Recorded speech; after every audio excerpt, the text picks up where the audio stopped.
"You're being let go." That's all she said. No warning, no thank you. Just 15 years of work tossed aside in a 15-minute meeting. But what my sister didn't know, what she never even thought to ask, was that I owned the ground beneath her power.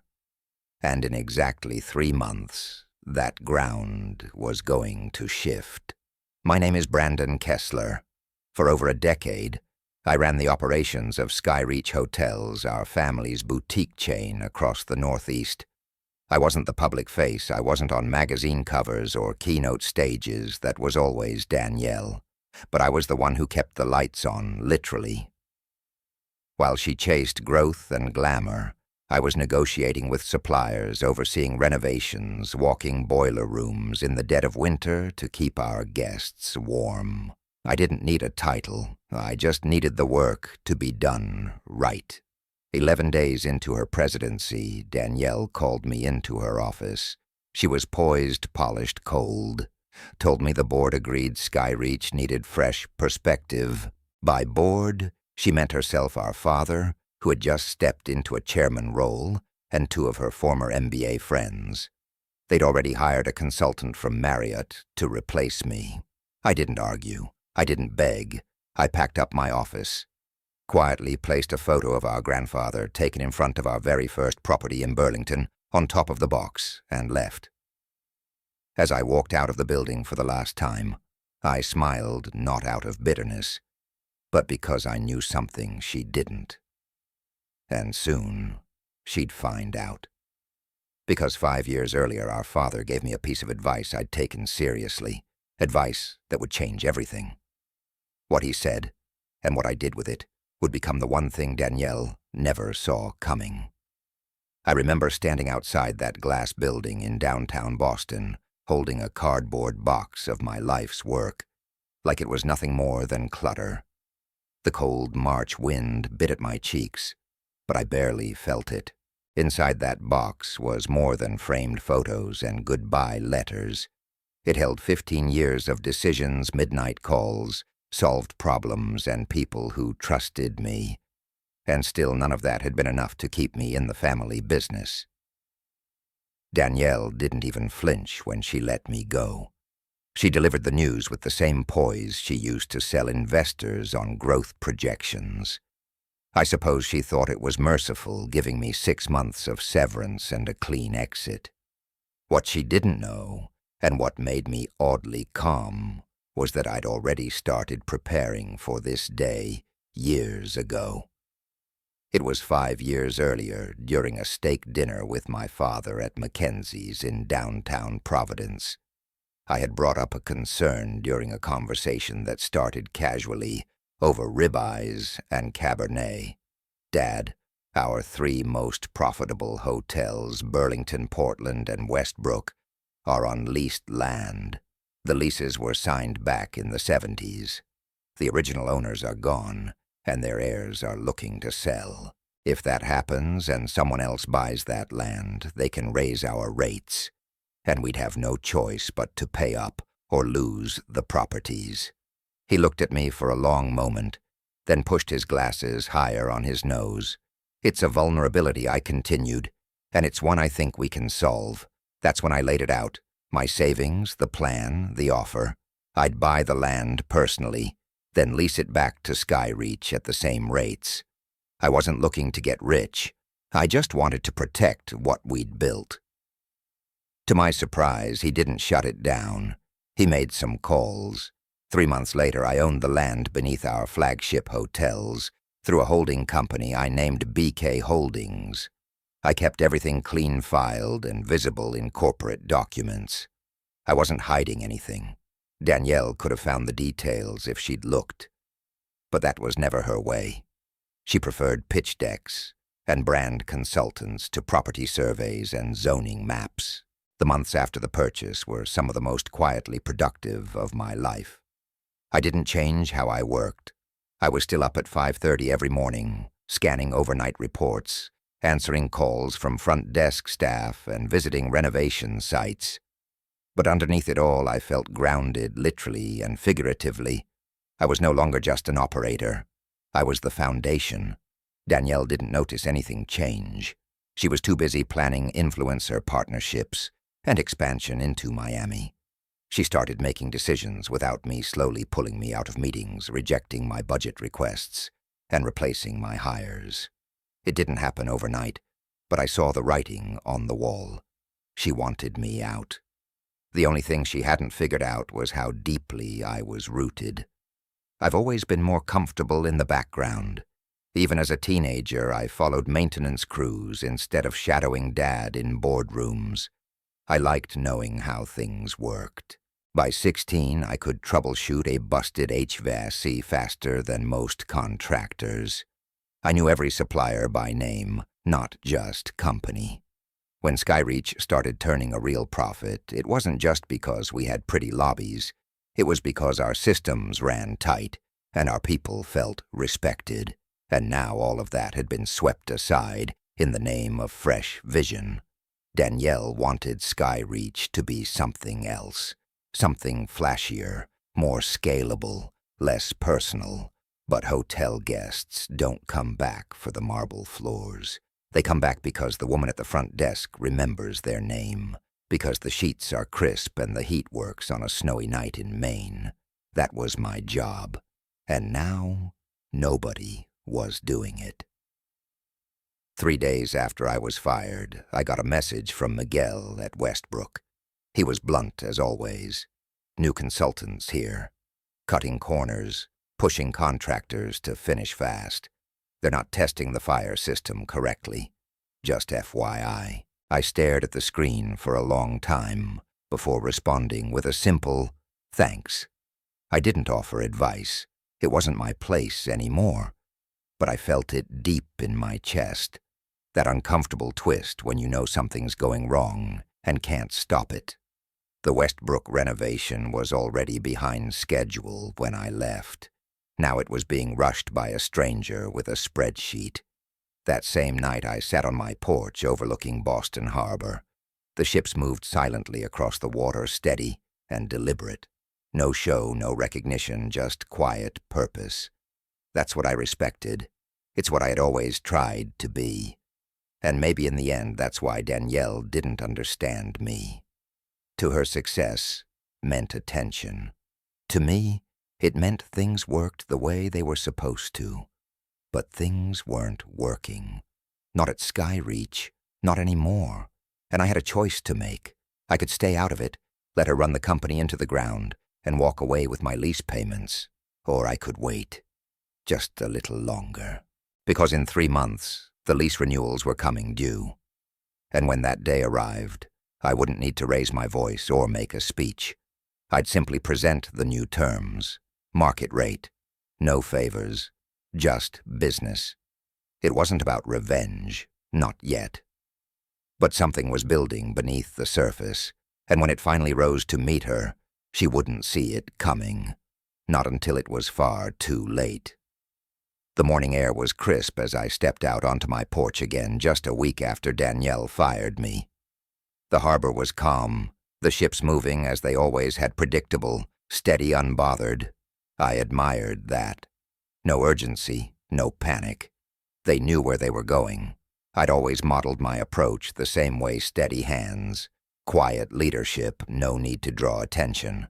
But now I found myself in unfamiliar territory, not because I didn't know what was coming, but because this time, I wasn't the one steering the ship.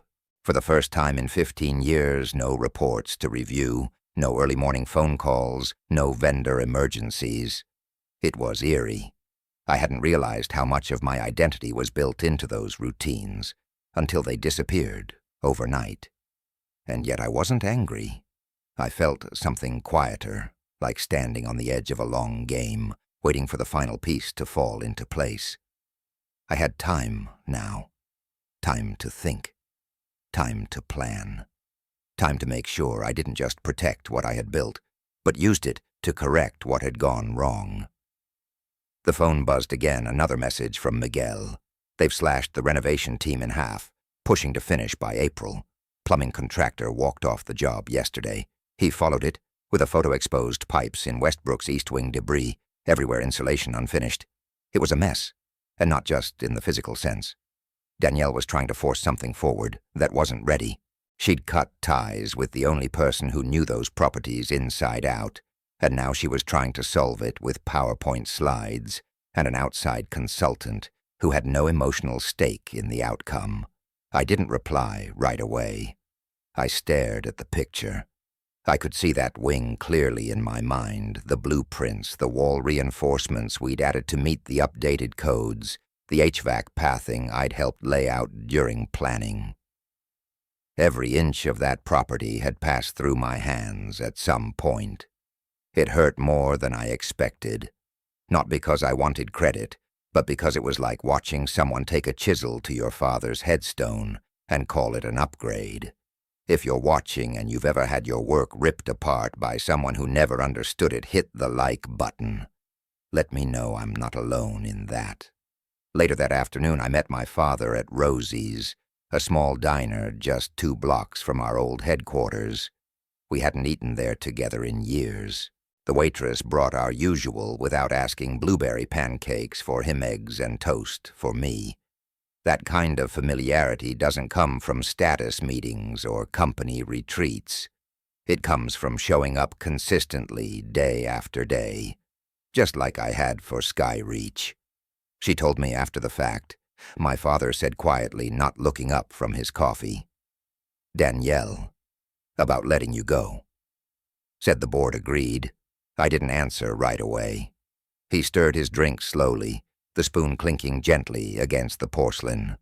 "Would you have done it differently?" I asked finally. He sighed. "I would have spoken to you first." "That's not the same as stopping it," I replied. He nodded. "She wants Skyreach to grow. She says we've stagnated, that it's time for a new era." He paused. I didn't expect it to go this far. I didn't say what I was thinking, that he had seen this coming and still let it happen, that his hands-off approach had created this rift between us. Instead, I said the land leases come up in 3 months. That got his attention. He looked up, concern in his eyes. "She doesn't know the terms, she hasn't read them," I replied, "or if she has, she didn't understand them." He sighed again, deeper this time. "This will hit the company hard." "It's not about the company," I said. "It's about the people who run it. The ones being pushed out, the ones being ignored, the ones being cut out of every decision that matters." He didn't respond, and I didn't need him to. The silence said enough. He knew Danielle had made a mistake, and deep down, he knew he'd let it happen. That night I went back to my home office. On the wall above my desk hung the original blueprints for our Burlington property, framed behind glass. My grandfather's handwriting was still visible in the corner's notes in pencil, about stairwell widths and fire exits. He'd drawn it up by hand in 1965, long before zoning software and digital CADs. That building still stood, not because it was flashy, but because it was built on a solid foundation. I pulled out the lease agreements from my files, one for each of the 3 properties I owned. I reread them carefully, line by line, even though I'd memorized most of the terms. There were no loopholes, no ambiguities. I was well within my rights to renegotiate. I had given Skyreach 5 years of discounted rent, millions in savings, all documented, all approved, and now that courtesy was coming to an end. I forwarded the lease documents to my attorney with a brief message, "Prepare for renewal terms, market rate." The next day I received a call from someone I hadn't expected, our insurance provider. They needed clarification on recent ownership updates Danielle had submitted. Apparently she'd tried to update the insurance information for the 3 properties, only to discover they weren't listed under Skyreach ownership. They were under BK Holdings. The call ended quickly, but my mind was racing. Danielle had only just realized the truth. For 5 years, she'd been signing off on checks to BK Holdings, never once questioning where those payments were going. That moment was coming, the one where she'd fully grasp what she'd done. And when it did, the shock wouldn't just come from losing leverage. It would come from realizing she'd never had it in the first place. If you're watching this and you've ever had someone underestimate you, only to find out too late, you were always 10 steps ahead, hit subscribe. Drop a comment and tell me how it played out. Because what was coming next? Well, let's just say Danielle's learning curve was about to get very steep. The letter arrived on a Thursday. Certified signature required from Skyreach's legal department. A formal request demanding all documents, files, and materials related to my former role. It was written in polite, impersonal language, but the message was clear. Danielle was officially panicking. She'd finally realized just how deep she was in, and now needed a lifeline. I passed it to my attorney, who replied with a detailed response, outlining everything that had already been uploaded to the company servers, organized, labeled, and accessible. What Danielle wanted wasn't information. She wanted control, and I wasn't about to hand it back to her. A week after that letter, she showed up at my condo. No call, no heads up. Just buzzed the door and pushed her way inside like she still had the authority to do that. She wore a tailored coat, and that look she always had when things didn't go her way. Tight smile, impatient eyes, always measuring. "You're ignoring me," she said, brushing past me and into the living room. "I'm respecting your decision." I replied to remove me from company business. She dropped onto my couch without asking, crossed her legs, and started listing all the files she couldn't find. Vendor contracts, maintenance schedules, blueprints, cost breakdowns, lease renewals. Her tone shifted from frustrated to almost desperate. "I need access," she snapped. "The new consultant is completely lost. Your system was a mess." I stared at her. A mess. The system that kept this company running for 15 years. She blinked, realizing her slip. I mean, it's not intuitive. I didn't sit down. I didn't offer her coffee. I stood there, steady. "You replaced me with someone who's turned around properties twice our size. He should be able to figure it out." Her eyes narrowed. The words I threw back at her were the same ones she'd used when she fired me. She knew it. And now she hated the taste. "This isn't helpful, Brandon." "No," I said calmly. "It's not my job to be helpful anymore." She stood smoothing her skirt, trying to hold on to the last bit of control. "Fine. Legal will follow up." They already did. My lawyer responded. The tension in her shoulders cracked just slightly. She walked out without another word. If you were in my shoes, fired, disrespected, and then begged for help once things fell apart, would you have helped anyway? Or would you stand your ground? Let me know in the comments. I really want to hear how you'd handle that moment. Not long after the calls started. Not from Danielle. From inside. Front desk managers, longtime housekeeping, Light's assistant GMs, people I'd hired, trained, trusted. They were worried. The new consultant was pushing efficiency upgrades, slashing staff hours, cutting vendor relationships, deferring maintenance. One property in Portland reported mold forming in guest bathrooms because a plumbing repair was delayed 2 weeks to save costs. Another in Burlington had a linen supplier replaced with a lower-tier vendor, and customer complaints spiked immediately. These weren't growing pains. These were the cracks you see when a building starts to rot from the inside. I listened. I didn't interfere. But I felt every word. These weren't just hotels. These were people, relationships, teams I'd built and fought for.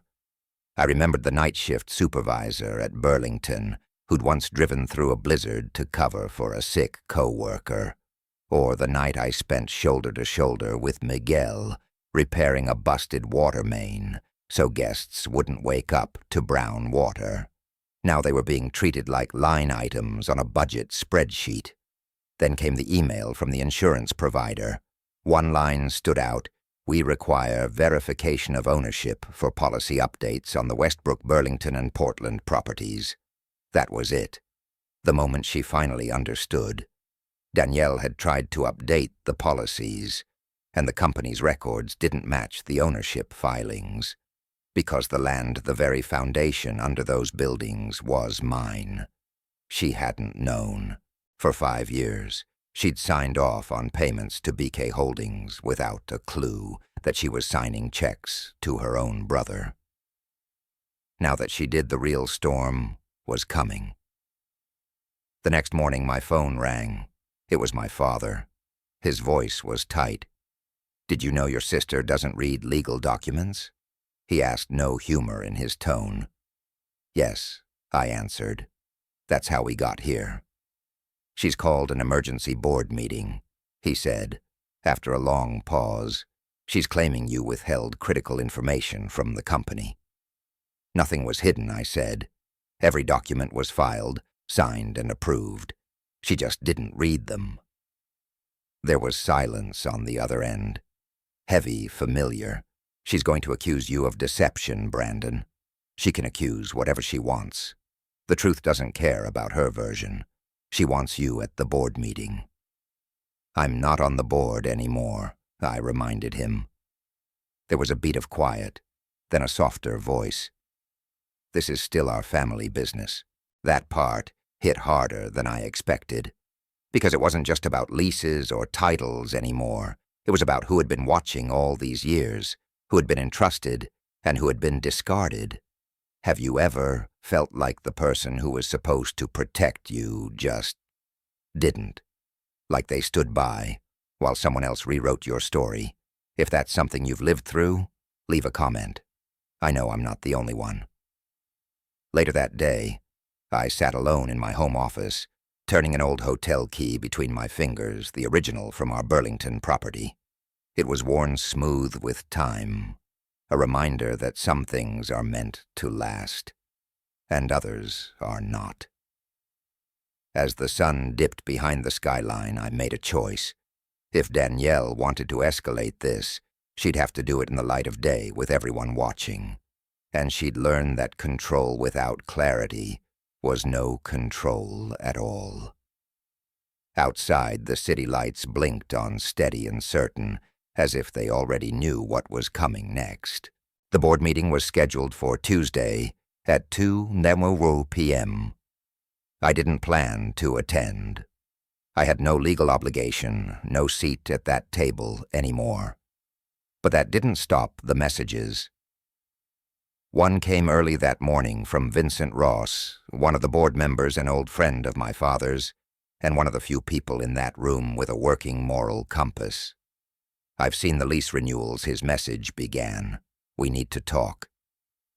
When I picked up the phone, his voice was clipped, but calm. Danielle's spinning it hard, telling the board you blindsided the company, that this was some long-play manipulation. I let him finish before replying. "Did she mention Kessler Vision?" There was a pause. Papers shuffled in the background. "No, that's why I'm calling." That single moment snapped something into focus. Up until now, everything I'd done had been reaction, quiet protection. But this was different. This was betrayal in motion, and it went deeper than she thought I knew. 2 months earlier, during a random afternoon in the Portland Records office, I'd found something that changed the way I saw everything. Tucked between local property filings was a permit under the name Danielle V. Carson, her married name. A development permit for oceanfront land just outside city limits, filed not under Skyreach Hotels but under a shell entity called Kessler Vision, LLC. That name alone sent a chill down my spine. I checked the other cities. Burlington, Westbrook, same pattern. New hotel developments in direct competition with our top-performing Skyreach locations, funded through separate investors, quietly built while she still held the presidency. She hadn't fired me for being outdated. She'd fired me because I was in her way. I sent the records to my lawyer, Patricia, who confirmed the worst. Danielle had been planning her own boutique hotel chain for over 3 years, high-end, trend-focused, and directly positioned to cannibalize the markets we'd spent decades cultivating. Her business plan, obtained through a private contact, included projections using internal Skyreach customer data supplier relationships, even staff recruitment plans. She didn't want to lead Skyreach. She wanted to gut it. If you found out your own sibling was secretly building a competing business while using everything your family built to do it, what would you do? Would you confront them, go public, or stay silent and wait for the right moment? Leave a comment. I want to hear what you'd choose. By the time the emergency board meeting started, I was 200 miles away in New York City. I had requested a meeting with Julian Hayes, CEO of Commonwealth Hotels, someone I'd known in passing for years. We met in his corner office overlooking Central Park. No small talk, just business. I handed him a thick folder, financials, lease terms, and a proposal. Skyreach is on the verge of selling 3 flagship properties, I explained. I own the land. Commonwealth acquires the buildings. I offer you long-term leases with guaranteed terms. He skimmed the first few pages. These numbers are solid, and you're sure they'll sell. They won't have a choice, I said. The leases are going up. Danielle never planned to keep the properties. She's prepping Skyreach to unload them cheap, so her own venture can swoop in and buy them back under a different name. Julian leaned back. She wants the company to take the loss, then claim the recovery later. Exactly. And I'm not about to let that happen. He closed the folder slowly. So I partner with us. You could hold the buildings hostage, raise the rent, force them to keep bleeding. Because people work there, I said. People I hired, people I care about. I want them protected. If Skyreach won't do it, maybe Commonwealth will. Julian studied me for a long moment before nodding.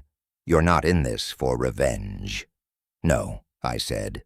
Just correction. 2 days later, Commonwealth's legal team began preparing offers for the Westbrook, Burlington, and Portland hotels. Meanwhile, back at Skyreach, rumors were already spreading. Staff knew something was off. Danielle hadn't given them answers, just vague memos about realignment. But the service reviews were dropping. Vendors were complaining about delayed payments. Guests were noticing cracks in service. The foundation she was trying to rebuild without understanding was giving way beneath her. The news broke faster than I expected. A small industry blog picked up a story from a local city filing, speculating that Skyreach was preparing to offload several key properties. It caught traction, and suddenly Danielle was in full damage control. She sent out a company-wide email denying any sales, reaffirming the strength of Skyreach's market position, and even hinted at false narratives driven by outside interests. But the writing was on the wall. That night my father called again. The board rejected her proposal, he said, to sell the properties. They saw the leases. The numbers don't lie. She's furious, I assume. She said you were undermining the company. I didn't answer. He hesitated. She found out about your meetings with Commonwealth. Good, I said. She should know where this is headed. Brandon, he said gently, what are you trying to accomplish? I looked at the stack of files on my desk. Staff rosters, payroll logs, maintenance timelines. These weren't just numbers. They were lives. People I had fought beside for years. I'm protecting what I built, I said, the way you taught me. The silence that followed felt heavier than anything he'd said before. Maybe finally he understood. Across the room, the framed key from our first hotel caught the glow of the desk lamp. I stood and picked it up, tracing its worn edges. I had no interest in reclaiming titles or offices, but I would not stand by and let her dismantle something my grandfather built with his bare hands.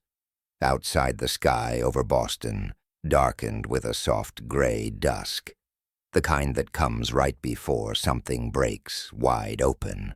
3 weeks after the board rejected Danielle's proposal to sell the properties, Skyreach's quarterly report went public.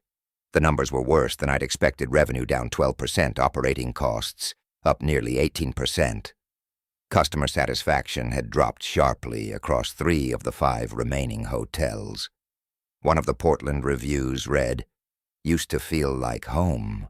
Now it feels like a budget chain with luxury prices." I didn't need a spreadsheet to know what that meant. I could hear it in the voices of staff when they called me late at night. I could feel it in the silence from Danielle's side. And I could see it in the growing number of industry blogs now speculating on Skyreach's instability. Then came the letter. This time not from Skyreach's lawyers, but from the board itself, minus Danielle. It was formal, but the tone was clear. They wanted a meeting, not just to talk, but to explore strategic alternatives for the 3 challenged properties. Julian and I spent days preparing. I had documentation lined up: lease histories, maintenance reports, guest satisfaction indexes, vendor logs, and signed correspondence, everything to show the value of what Skyreach was about to lose. When I walked into the Skyreach conference room, it had been nearly 2 months since the day I'd packed my office into a cardboard box. The room hadn't changed. Danielle sat at the head of the table, her face taut with frustration, our father beside her looking older than I remembered. The other board members, Vincent, Michelle, and Edgar, flipped through their packets with stiff expressions. I took a seat across from Danielle, placed my folder down, and waited. She opened the meeting with a voice she probably rehearsed in front of a mirror. "Let's be clear about what's happening here. My brother is attempting a hostile takeover of the company our father built." I didn't flinch. "Incorrect," I replied. "I'm exercising my rights as a property owner. Commonwealth Hotels is interested in acquiring buildings Skyreach no longer wishes to maintain, given the updated lease terms." Vincent spoke next, clearing his throat. "The board never formally approved selling those properties. That's because," I said, sliding a set of documents across the table, "the board wasn't presented with the full picture. These show that while serving as president of Skyreach, Danielle was also the sole proprietor of a separate entity, Kessler Vision LLC. She filed permits in 3 cities to develop competing hotels in direct proximity to Skyreach's best-performing properties." The room fell into a stunned silence. My father's face drained of color. Danielle tried to regain her footing. "Kessler Vision is a consulting firm. Those permits are exploratory." "Exploratory," I repeated. "The business plan Patricia obtained, your own investor document, clearly outlines a goal to leverage operational knowledge gained at Skyreach to launch an independent hospitality brand targeting the luxury regional market. You weren't exploring. You were poaching. If you were sitting at that table, watching a family unravel in front of strangers, watching a brother expose a sister who tried to cut him out, what would you feel? Immediate satisfaction? Would you stay silent or speak up? Let me know in the comments. I'd love to hear how you'd handle it." My father turned to her, then his voice quiet but sharp. "Is this true?" The silence that followed was louder than anything she could have said. Danielle stared at the papers but said nothing, and that was enough. I continued. "Commonwealth's offer is fair. They'll acquire the buildings at above-market rates. They've committed to retaining all staff and honoring current guest commitments. Danielle's proposed alternative involved liquidation disruption and an eventual takeover under her new brand. She never intended to protect this company." Danielle stood abruptly. "You've been planning this for years, buying the land, waiting for the right moment. I bought the land, I said, to protect the business. You're the one who decided I wasn't part of the family anymore. The board voted before the hour ended. All 3 members approved the sale to Commonwealth. 1 abstained, our father. Danielle left the room without a word, the door closing behind her, harder than necessary. After the meeting, Vincent pulled me aside. The board will request her resignation tomorrow. We'll need interim leadership. I shook my head. It won't be me. I've made other arrangements. A few weeks later, the deals were finalized. Westbrook, Burlington, and Portland were transferred to Commonwealth Hotels, now part of their growing Northeast collection. Miguel stayed on as head of maintenance, and most of the staff never missed a paycheck. The hotels kept their identity, their local partnerships, their soul. The difference was now they had support and room to breathe. Danielle, on the other hand, found herself boxed in. Kessler Vision lost 2 of its investors after the blog leaks and the board meeting fallout. She tried to reframe the narrative, blaming internal mismanagement and external interference. But her silence during the vote spoke louder than any press release ever could. Commonwealth issued a quiet professional statement about their acquisition. No drama, just business.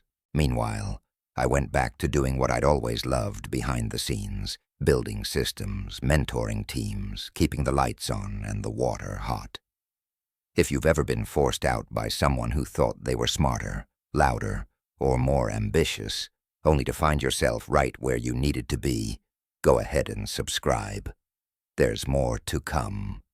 Because even though Skyreach had changed hands and Danielle was out, one final discovery was waiting, buried in a public record that would turn this entire story on its head. And when I found it, everything that had happened suddenly made even more sense. It started with a hunch. After the board vote and the official transfer of the 3 properties to Commonwealth, I should have felt closure. Instead, I kept circling back to the permits Danielle filed. Something about them didn't sit right. Not just the fact that she'd moved behind everyone's backs, or that she'd used our family's expertise to feed her own ambition. It was the locations. Too strategic, too calculated, and too familiar. Late one night, I logged into the public records portal for Cumberland County. I knew that system better than most lawyers, having filed dozens of applications myself over the years. I searched under Kessler Vision LLC and pulled every permit ever submitted. Most were for coastal parcels, standard development filings, soil assessments, zoning variance requests. But one file, buried in an adjacent county database, caught my eye. KVL 037 Application for Development Permit, Harborview Heights, South Portland. I clicked through, expecting to see another hotel blueprint. But what came up wasn't just familiar, it was personal. The parcel she had targeted bordered land, once owned by our grandfather, part of a coastal preservation zone he'd fought to protect in the late 80s. I remembered being 9 years old, sitting in the back of his old Ford truck, while he handed out flyers, urging the city to block developers from turning it into condos. Eventually, he succeeded. The land was zoned as limited use with heavy environmental protections. Any large-scale commercial construction would require a series of expensive variances and years of legal battles. Danielle either hadn't known or didn't care. I called Patricia the next morning. I need to see if Kessler Vision filed for a zoning exemption on protected land in South Portland. Within hours, she called back. She did, and it was denied 6 months ago. I sat with that for a moment. Then why is it still listed on her prospectus? Patricia didn't hesitate. Because she's still using it to raise money. That was the missing piece. Danielle wasn't just overconfident. She was in financial quicksand, trying to hold investor interest with a dream she knew wasn't viable. Her entire pitch was built on access locations, relationships, family legacy. But now, she had none of it. And instead of adjusting course, she was faking momentum. If you found out someone close to you was misleading investors and risking legal blowback just to keep their image afloat, what would you do? Report them, confront them directly, or let it unravel on its own? Comment with your take. I know some of you have seen situations like this up close. I dug deeper. Public filings revealed Kessler Vision was operating at a net burn rate of over $75,000 a month, mostly consultant fees, PR firms, and market research groups. The firm hadn't broken ground on a single property, yet had raised nearly $4.2 million in seed funding. When I traced the investor list, 2 names stood out. One of them was someone my father had introduced her to over dinner a year earlier. That's when it hit me she hadn't just used the company. She'd used the family name. And even after being pushed out, she was still dragging it behind her like a safety net. I had every reason to walk away. The properties I cared about were safe. The people I valued were protected. Commonwealth was thriving. But something about this felt unfinished. Not because I needed to win, but because someone had to finally put an end to the damage. Not just clean up after it. I met with Julian the next day. We reviewed the latest internal metrics for the newly acquired hotel's revenue, up 17%, guest retention, higher than projected, staff turnover down by 30%. The data didn't lie. These properties weren't broken. They had been mismanaged, ignored, and nearly gutted. I have one more piece of information, I told him, sliding over a manila envelope, about Kessler Vision. Julian took his time reading. His brow furrowed as he flipped through zoning denials, false investor materials, and permit rejections. "She's bluffing her way through a launch," he muttered. "This could blow up any week now." "That's what I'm afraid of," I said. "And when it does, she won't just take herself down. She's got investors, employees waiting on promises, vendors who haven't seen a dime." He closed the file. "What are you asking for?" "Nothing yet," I said. "Just be aware. If something comes across your desk from her, it won't be real. Not anymore." Julian nodded. "You've done your part, Brandon. More than most would." I didn't answer right away. I looked out the window at the Hudson River. I wasn't sure if I was done, because this didn't feel like revenge. It felt like cleaning up the last stain she'd left behind. That night I sat on my balcony, watching the fog roll over Boston Harbor. The lights from container ships blinked faintly through the mist, methodical and constant. I admired that, how they always moved forward, no matter the weather. I picked up my phone and reread an old message from Miguel guests. "Keep asking if you're coming back. Some of them noticed the changes, said it's not the same without you." That message still sat pinned at the top of my inbox. And for the first time in weeks, I realized what had been bothering me. I hadn't fought Danielle just to protect what was mine. I'd done it because I believed in what we'd built, what we all built. That belief hadn't disappeared just because the name on the building changed. In the quiet of that moment, I felt the shift. What came next wouldn't be about stopping Danielle. It would be about building again, this time from something stronger than family ties. A month passed. The headlines cooled. Commonwealth was settling into the properties. Staff had adjusted, guests were returning. And for the first time in over a year, those buildings felt alive again. The numbers backed it up. Occupancy rates at Westbrook were up 12% year over year. Burlington exceeded its revenue forecast by $180,000, and Portland had the highest guest satisfaction score it had ever received. I didn't need to be there every day to know. I could see it in the reports, hear it in the voices of old colleagues who still checked in with updates like clockwork. It felt steady, predictable, the way it used to. But beneath that calm, something else was unraveling. Kessler Vision quietly filed for bankruptcy protection in late March. No press release, no spin. Just a single entry in the federal database listing liabilities of $2.8 million investor disputes and 4 pending lawsuits from vendors. Danielle had gone dark. No more social media posts, no public statements, no bold new branding initiatives. Just silence. My father called me the day the news broke. His voice was tired. "I didn't know it was that bad," he said. "Neither did she," I replied.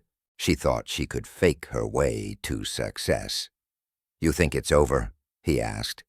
"I think the noise is over," I said. "But the consequences are just starting." I meant that in more ways than one. I'd been contacted by 2 former Kessler Vision staffers. Both had been promised equity.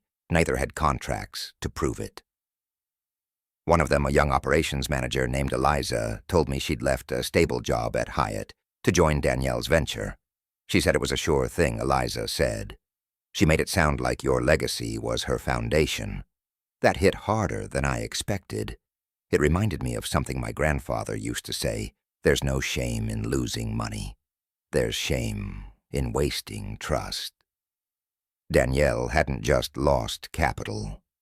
She'd spent trust like it was unlimited, and people were still paying for it.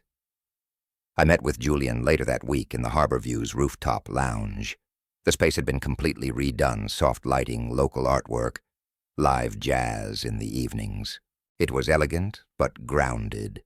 Julian handed me a quarterly report with a faint smile. 17% lift across the board, he said. "We're ahead of every benchmark." I flipped through the pages, but I already knew the numbers. I'd helped shape the systems behind them. "I want to do more," I said. He looked up. "More properties, no. More for the people who keep them running. I want to start a training initiative. Internal, not a corporate policy. Something personal. Mentorship, trade skills, upward mobility. For the maintenance guys, the night managers, the housekeepers who never get noticed." Julian nodded slowly. "You're serious, dead serious, and I'll fund it myself." That moment was the turning point. The last 2 years had been about defending what I helped build. Now it was about investing in the people who had always held it together. We sketched out the concept on a napkin, nothing formal, just ideas. A rotating program, 3-month cycles, on-site training, housing assistance for relocations, quiet help with things that made a difference. I didn't want a name on a plaque. I didn't want anyone to even know it was mine. I just wanted to fix what had been broken without needing applause for it. Have you ever watched someone with power forget the people beneath them, the ones doing the actual work? What would you do if you had a chance to change that? Drop a comment. I want to know what that would look like in your world. Later that week, I received a message from Miguel. Simple and direct. "You were right. Place feels different now. Better. Thanks, man." It wasn't long, but it was everything. The next morning I drove to Burlington, the original property, the one my grandfather built with nothing but grit loans and stubborn belief.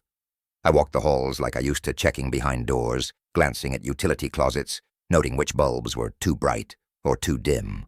I wasn't there on business. I just needed to remember what it felt like, what the work meant. In the lobby, a couple in their 60s stood near the fireplace, flipping through a guest book. The woman smiled when she noticed me. "We've been coming here every year since 1999, she said.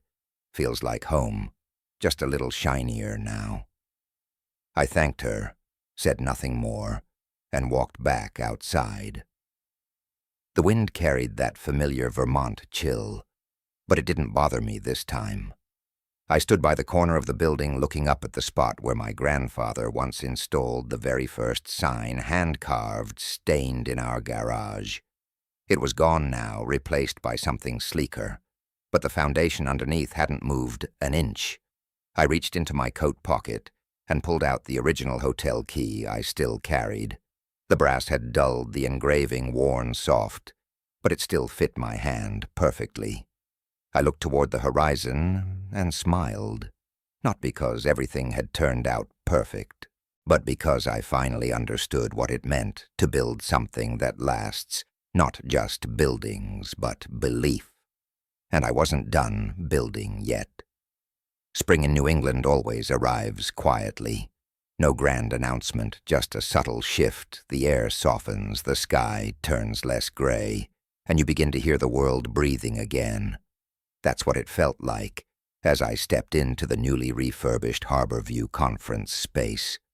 The room was set for a regional staff development session, the first, in what I hoped would become a tradition, an internal leadership workshop for frontline staff who'd been overlooked for too long. I'd seen too many companies talk about employee development and then offer generic webinars no one remembered. This was different.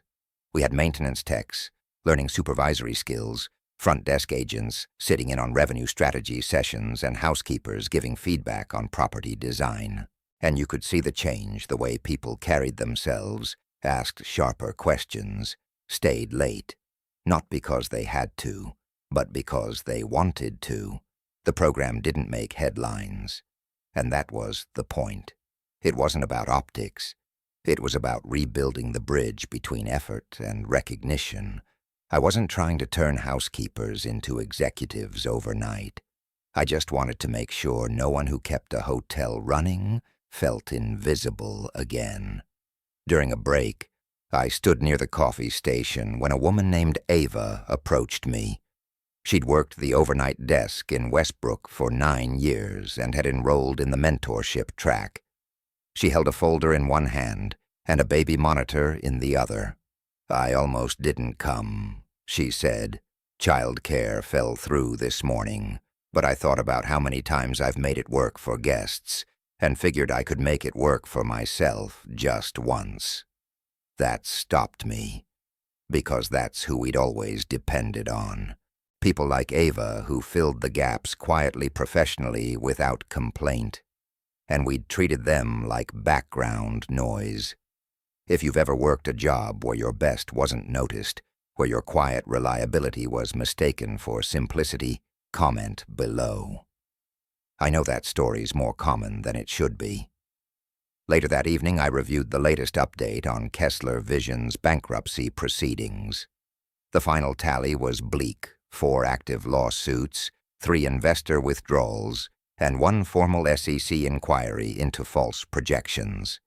Danielle hadn't just overreached. She'd fallen into the trap so many first-time CEOs do, confusing vision with execution. I didn't feel triumphant.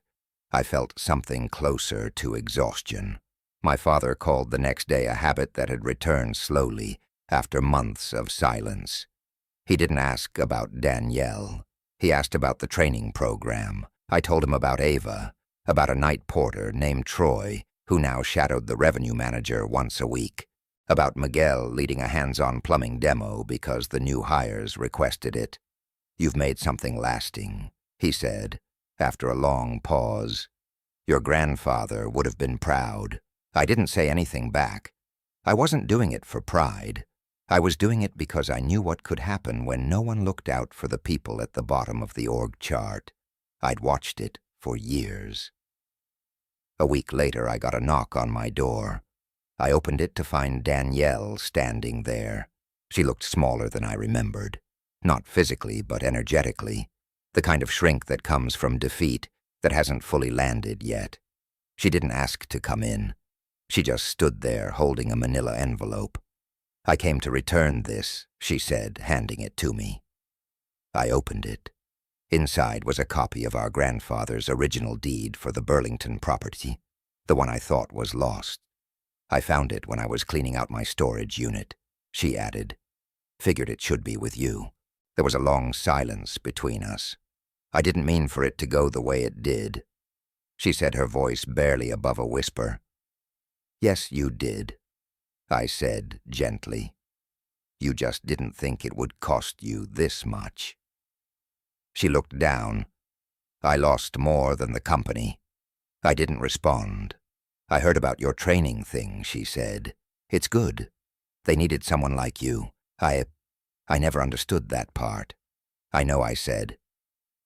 She nodded, and for the first time in a long time, there was no armor in her expression, just a kind of reluctant peace.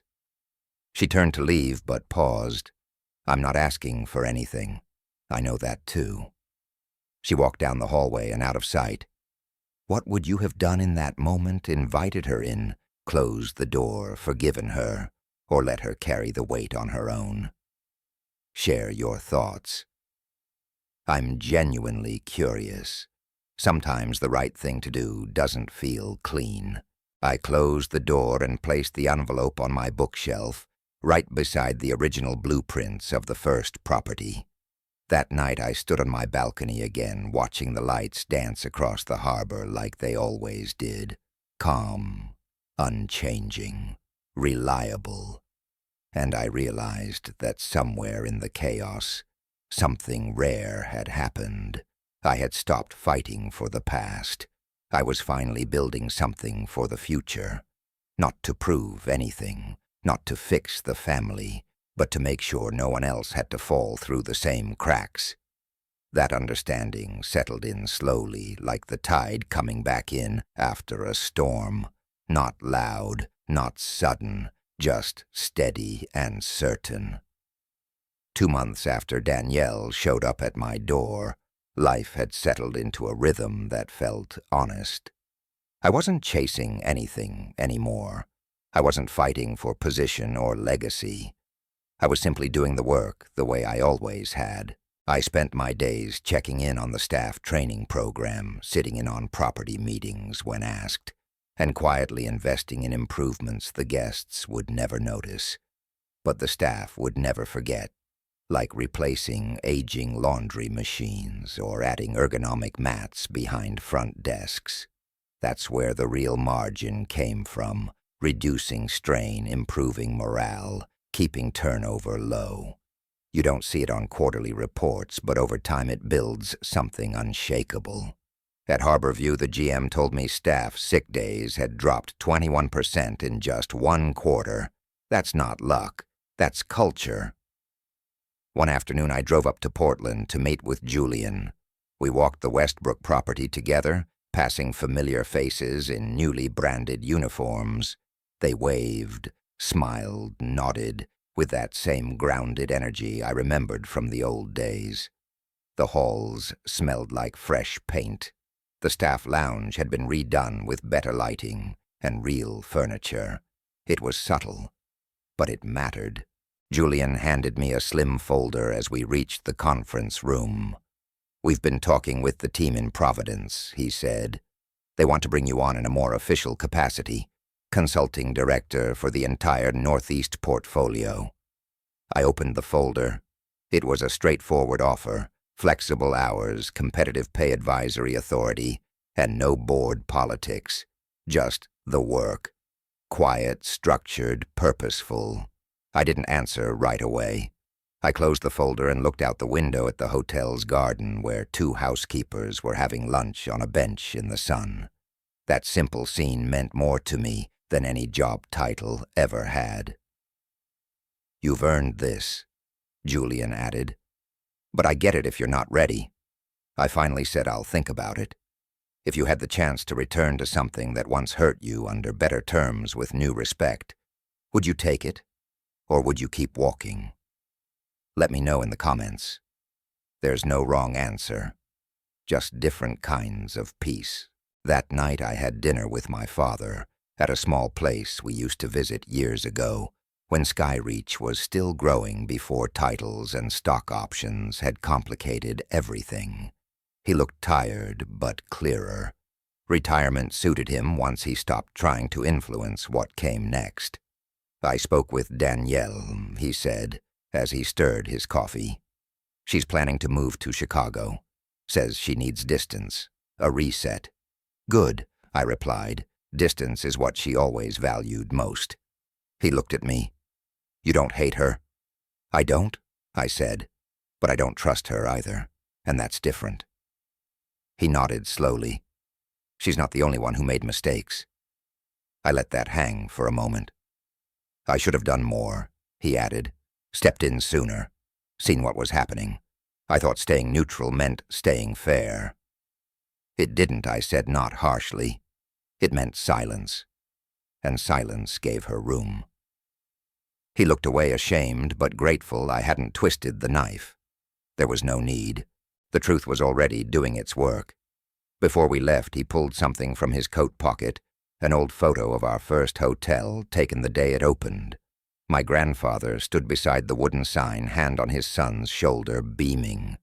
I hadn't seen this version before. "This was tucked into a notebook in the garage," he said. "I thought you should have it." I took the photo and studied it. My father, barely in his 20s, wide-eyed and proud. My grandfather, steady and grounded, even then. I slipped it into my wallet. It felt right there, close, but not on display. The following morning, I met with Ava, the night shift desk agent from Westbrook, who joined our training program. She'd just completed her 3rd leadership module and was being considered for an assistant manager position. She handed me a copy of her resume, newly polished, full of confidence, and asked if I'd review it before her interview. "You've got everything you need already," I told her. "The paper just confirms what we already see." She laughed nervously. Still helps to hear it. Watching her walk back to her desk, I felt something shift again. These weren't just redemption stories. They were new beginnings built on old ground. Not in spite of what we lost, but because of how we chose to rebuild it. Miguel called later that week. "Got a weird one for you," he said. "Guest from Burlington recognized me in Portland. Said he's been following your story on that hotel industry blog." "What story you didn't hear?" "They're doing a piece. Something about the silent architect behind the quiet turnaround." I shook my head, smiling. "Let's hope they keep it quiet." He laughed. "You know that's not gonna happen. If your name ended up in a story you never wanted told about work, you never sought credit for, would you let it run? Or would you shut it down to protect your peace?" "I'm genuinely curious. Drop a comment and tell me how you'd handle it." As I hung up, I realized something. Recognition doesn't always knock. Sometimes it just shows up uninvited. But when it does, the question isn't whether you deserve it. It's whether you still need it. I looked out over the harbor that evening, the lights dancing on the water, like they always had. And for the first time in a long time, I didn't feel like I was waiting for something to fix itself. I'd already started building what came next. 2 weeks after Miguel's call, the article dropped. It wasn't a flashy headline or some viral expose. It ran in a quiet corner of an industry journal most guests would never read, but every hospitality executive subscribed to. "The Quiet Rebuilder: How Brandon Kessler Helped Save 3 Historic Hotels Without a Title." I didn't expect it to hit me the way it did. The piece was balanced, even generous. It talked about the transition to Commonwealth, the turnaround data, the staff retention rates, and yes, even my role in the lease negotiations. But it wasn't the numbers that got to me. It was the quotes. Ava talked about how she never thought someone like her would get noticed by senior leadership. Miguel shared how the new company gave him the room to do his job right again. And one line from Julian stood out. "Some people want to be the face of the company. Brandon was always the heart. And we needed both. We just didn't know it until one was gone." I closed the laptop and sat still for a while. I hadn't sought any of this. I'd just tried to clean up a mess, protect what mattered, and walk away without bitterness. But reading those words reminded me that invisible work still leaves a mark. Later that day, I visited Burlington again. Not for business, just to check in. The building looked the same, but everything inside felt newer, brighter.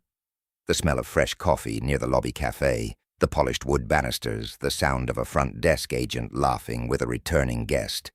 It all clicked into place. The soul of the place hadn't changed. It had been restored. I walked down the hallway to the service entrance where staff filtered in and out during shift changes. That's where I ran into Ron, the day porter. He'd been there for over a decade, quiet as ever, the kind of guy who noticed everything and said nothing unless it mattered. "You back for good?" he asked, not unkindly. "Not exactly," I smiled, "just making sure things are still standing." He nodded, then added, "Feels better. Not rushed anymore, like we're allowed to care again." That line stuck with me the entire drive back, allowed to care again.